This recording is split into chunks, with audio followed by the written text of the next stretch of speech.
Milli Hidrometeorologiya Xidmətinin məlumatına əsasən oktyabrın 26-sında Bakıda və Abşeron yarımadasında hava şəraitinin dəyişkən bulutlu olacağı, arabir tutulacağı, əsasən yağmursuz keçəcəyi gözlənilir. Bu barədə xidmətdə məlumat verilib. Bildirilib ki, axşam bəzi yerlərdə yağış yağacağı, şimşək çaxacağı və ehtimalı var. Gecə və səhər bəzi yerlərdə zəif duman olacaq. Mülayim cənub-şərq küləyi axşam arabir güclənən şimal-qərb küləyi ilə əvəz olunacaq.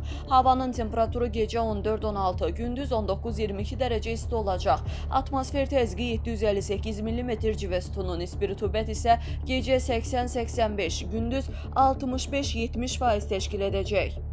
Azərbaycanın rayonlarında havanın əsasən yağmursuz keçəcəyi, lakin gündüz şimal və qərb rayonlarından başlayaraq bəzi yerlərdə arabir yağış yağacağı, şimşək çaxacağı gözlənilir. Ayrı-ayrı yerlərdə qısa müddətli leysan xarakterli olacağı, dolu düşəcəyi, yüksək dağlıq ərazilərdə sulu qara keçəcəyi ehtimalı var. Bəzi yerlərdə arabir duman olacaq. Mülayim qərb küləyi gündüz bəzi yerlərdə arabir güclənəcək. Havanın temperaturu gecə 11-16, gündüz 19-24.